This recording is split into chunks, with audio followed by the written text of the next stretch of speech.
With global rent control laws tightening and real estate bubbles bursting, do you know what's really at stake for your investments?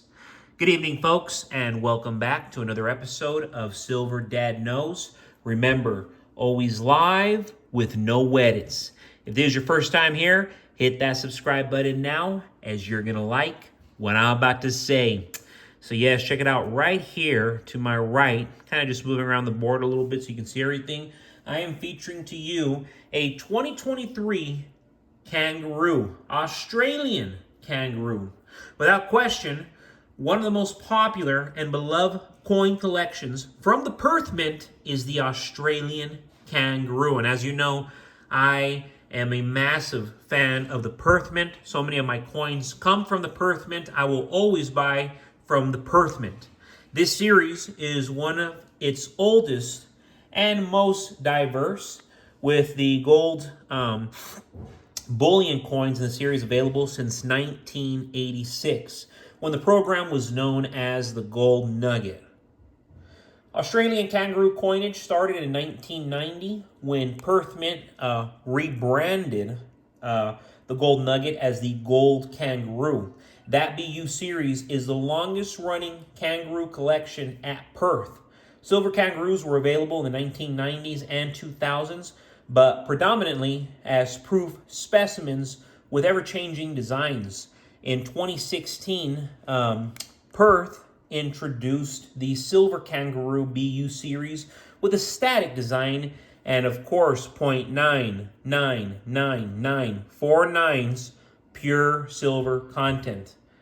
And right now we're looking at the reverse, of course, gorgeous kangaroo. But the reverse, we see a lovely Queen Elizabeth II, and she is complemented by the leaping kangaroo. This is where we find micro, laser, engraved security elements as well. It is on the reverse.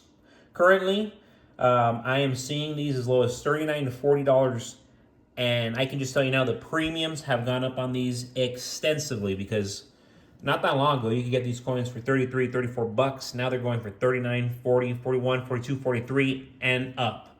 So I would have told you beforehand, hey, get as many as you can. Now I'll tell you they are getting expensive. And real quick, before I continue, I want to give a quick shout out, and this is to my loyal subscriber, John Shamali, a comment from last night. Beautiful collection. I hope we don't have to melt them all down one day to make bullets. Awesome comment coming right there from Mr. Shamali, and wholeheartedly, it is indeed a beautiful collection that I am blessed to have. And just like yourself, I really hope I do not have to melt my silver to make bullets, because right now I am stacking lead the way I am stacking silver. So if I'm over here melting my silver, that means that I would have run out of all of my lead, and I'm trying to get as much as I can the way I'm trying to get as much silver as I can. Right now, we're witnessing an unprecedented global shift in the real estate market. From Mexico City to Canada, London, and right here in the U.S., governments are enacting strict rent control measures that are poised to reshape the entire landscape. It's a coordinated move that almost mirrors the global response to the events of just a few years ago, where nations locked arms to tackle a shared crisis. In Mexico City, they've introduced the strictest rent control laws since the 1940s. This new regulation, these new regulations and this new legislation caps rent increases to match inflation, which is currently around 2.89%. But here's the catch. While landlords are limited in how much they can raise rents, their costs are skyrocketing. Insurance premiums are up 34%, and property taxes and maintenance costs are climbing as well. For landlords who bought at the height of the market, this spells disaster. Many of these investors who were lured in by the promise of easy money and rapid appreciation are now facing the harsh reality of a market that's turned against them.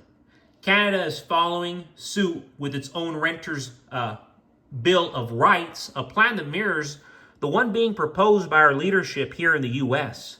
London is also moving towards rent control, with the mayor pushing for the power to cap rents across the city.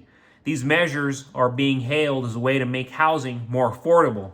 But the truth is, they will end up doing more harm than good.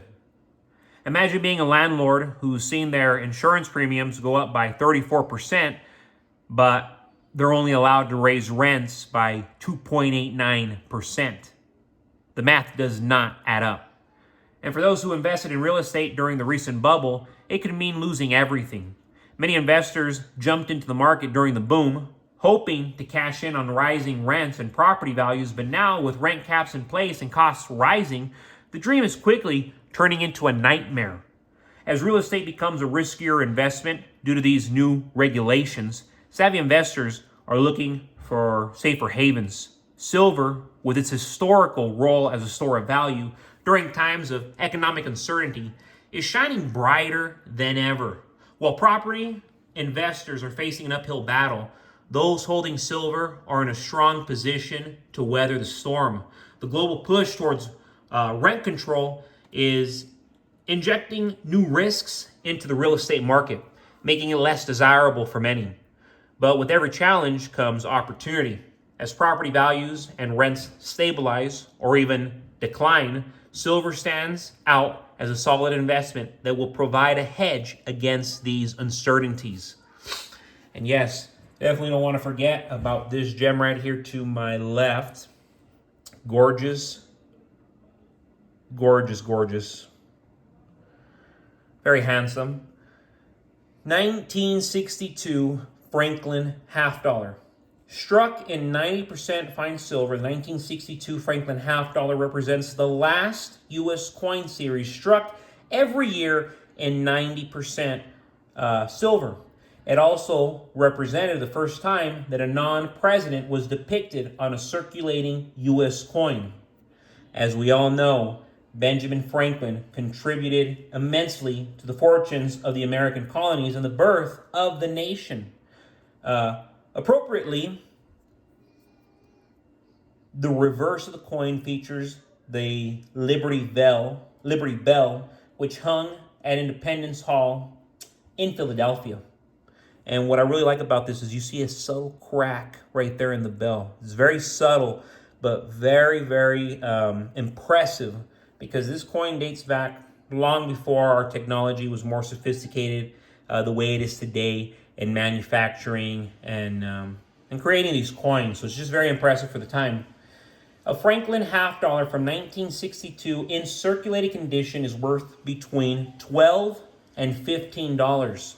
However, on the open market, 1962 half dollars in pristine, uncirculated condition sell for as much as $1,900. So nothing crazy, almost $2,000, but still, $2,000 in 2024 is still $2,000, and that is what something like this, 1962 in pristine, uncirculated condition, will go for.